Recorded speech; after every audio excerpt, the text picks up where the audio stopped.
Hey, man, it is Dukes and Bell on a Friday with Abe Gordon.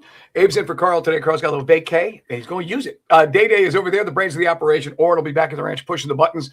Got a big show for you. Last night was the big night. It's funny because 20 years ago, this is a great big nothing. But like everything else with the NFL, it becomes an event. And we got the schedule release. We'll talk about that. Abe has a very interesting theory. Normally, Carl, because he's really good at teasing, and I'm not good at teasing, I just give you the information.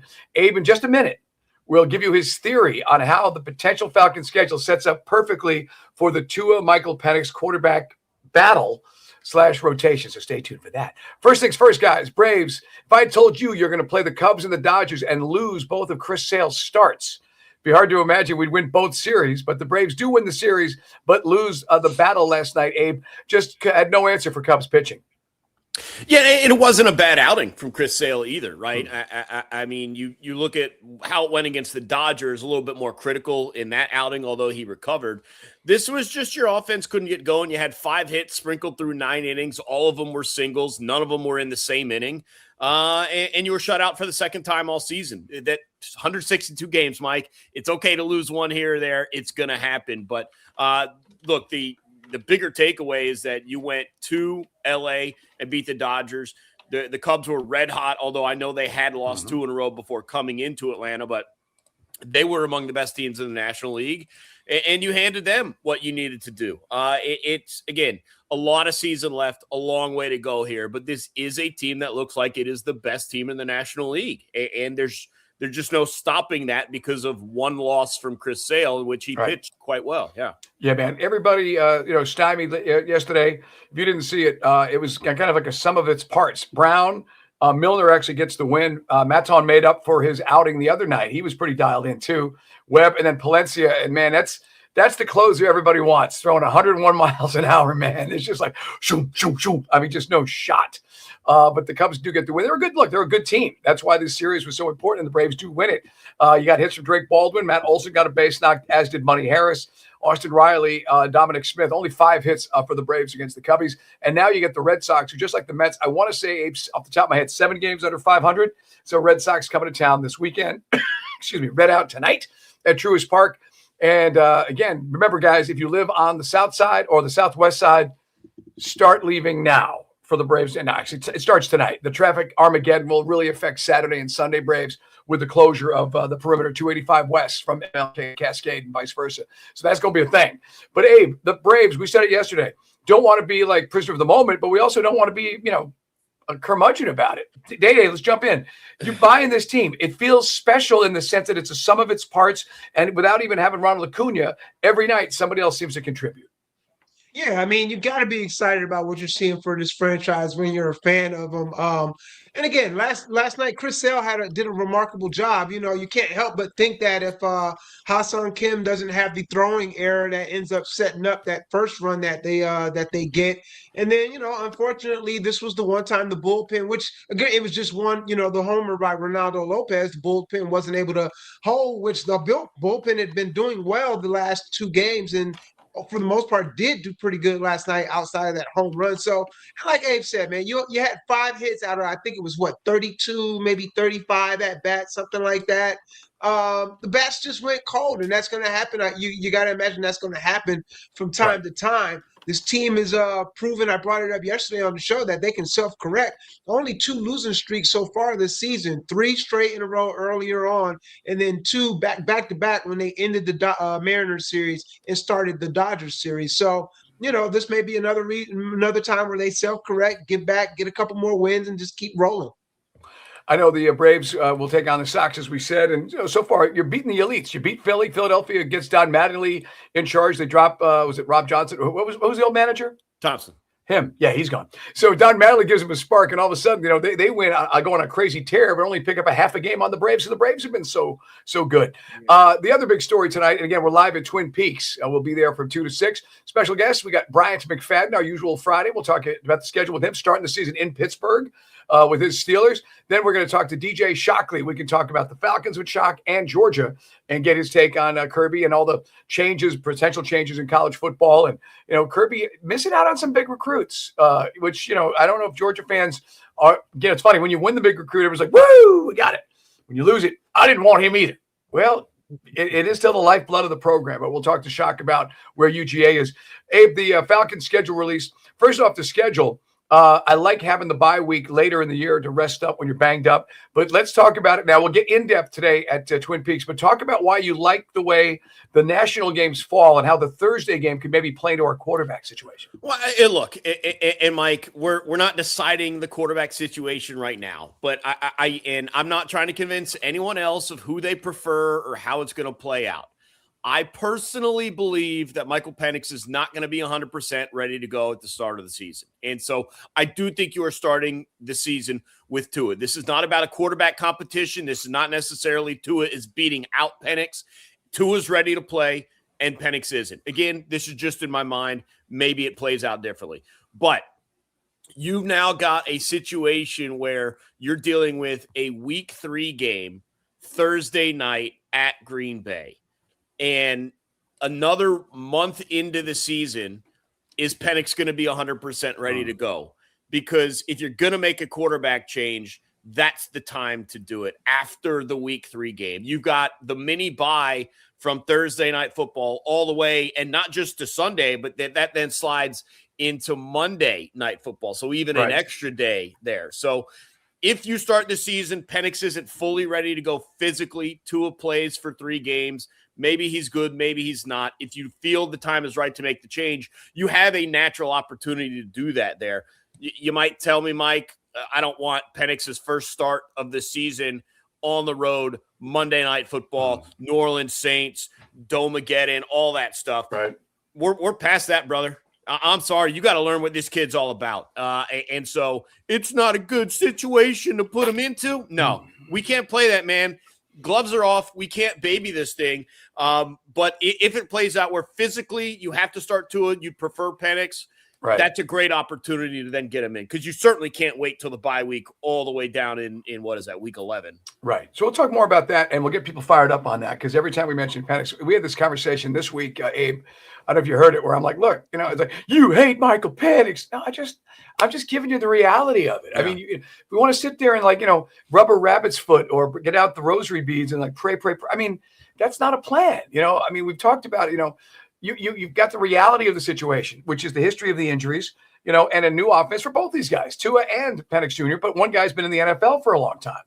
Well, you're not talking about Penix being beaten out by Tua. At least I'm not. I'm talking about Penix not being ready. That's not the same discussion. Right. And that's not hating. That's facting, and guys, you want to take a look from a wedding video, Day, we've broken this thing down, as we say on the show, like there's a Brooder film for youngsters. That's the secret of the video, that they didn't realize if there was a conspiracy that shows the Kennedy eventually getting shot from the front. But I digress.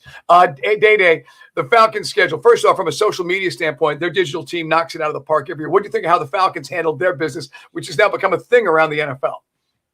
I thought they did a pretty good job. It's a nice little 6-minute video, basically a montage version of the This is Sports Center videos for all the ESPN, if your old school ESPN. And the funniest one for me was when, if you guys remember going back to Kevin Stefanski, his introductory press conference, and Sam Crenshaw's like, welcome to Atlanta. And, they had that whole thing. So in this video, I love the part where it's Matt Ryan and Jermaine Dupri sitting in the studio watching that. And Matt's like, how was it? He was like, Jermaine's like, it wasn't good. So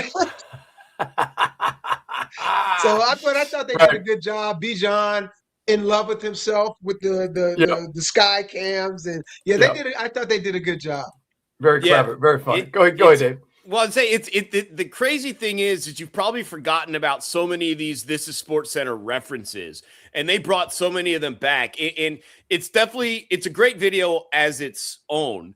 But it's also way funnier if you understand the reference that it's trying to make, or understand what SportsCenter commercial it's playing off of and what happened in those moments. So it was kind of a little throwback, made you go back to some of those great commercials. No, very clever. I love it. And again, it's so funny. We talked about it when it happened. I mean, I guess some folks maybe just felt Matt Ryan was his choir boy, which he's not. You don't get to compete at the NFL level without having, a killer instinct. But the time that Matt goes, get fucking set, and how that thing has just resonated, and they use that in the opening of the meeting, which is very funny. I laughed out loud at that. So a lot of fun for the Falcons.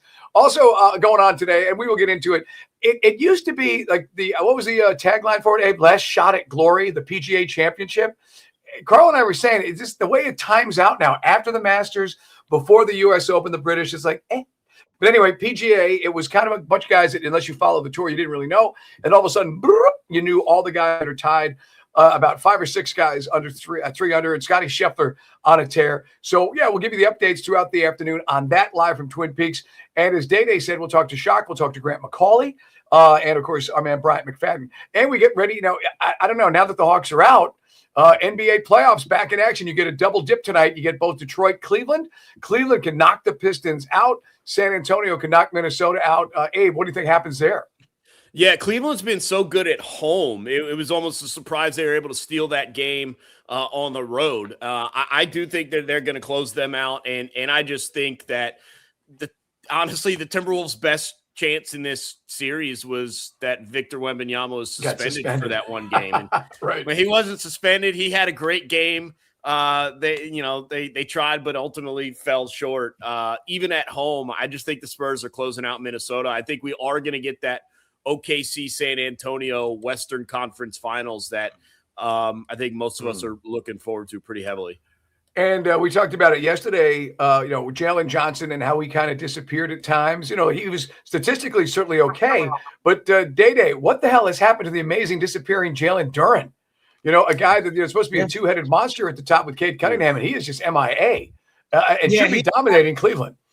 Yeah, I was going to say he's got to show up tonight, because if not, there's no way. That's been the biggest issue whenever the Pistons have kind of fallen, is no one else has stepped up. And Jalen Duren, who's averaged 20 points all season long, literally in this series, he hasn't surpassed more than, I think, 10, might be 11 points. I think it's 10 points so far. So if he doesn't step up tonight, like Abe said, I think Cleveland closes it out, and you're at home where you've been playing well. Hopefully Harden can kind of, even if he doesn't play up to the level that he played to the other night, even if he gives you just some of that. And Spider, he's been, Donovan Mitchell's been playing phenomenal. So Cleveland, I think, really has a real good chance to close this one out tonight, especially if Jalen Duren does not show up. He's got to figure it out. I don't know what's going on, but he's got to figure it out. He's got to make it happen tonight. Right on. 9 points under his season average in both the Magic quarters and now the semis against Cleveland. Hey, man, you got any feeling? I mean, I don't know. I don't want to be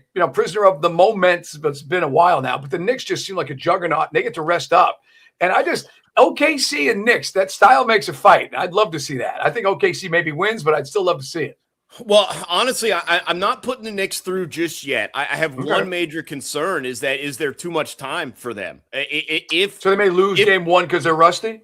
Yeah, well, if Detroit wins tonight and this thing extends to 7, and then the Knicks haven't played in, 8 days, whatever it's been since they rolled right through the semis, do they recapture? They've just been shooting so well. I just wonder if that falls apart. It's not necessarily Rust or Brunson, but as a team, they've shot the three so well.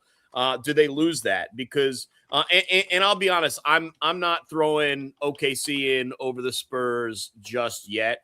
I haven't quite seen enough fight out of the Spurs to think they can beat OKC.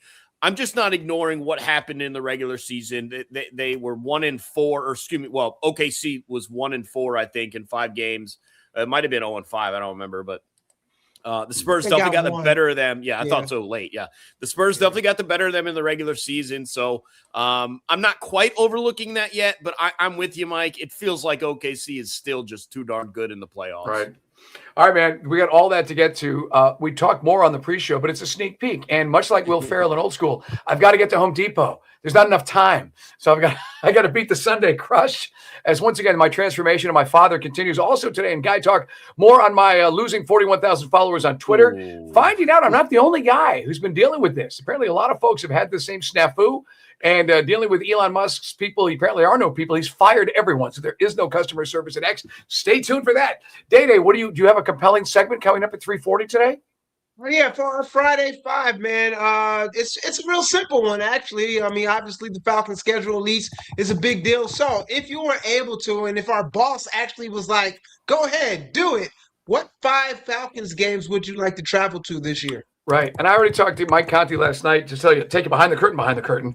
Said, look, man, this ain't rocket science. Talk to our sales manager, Ash.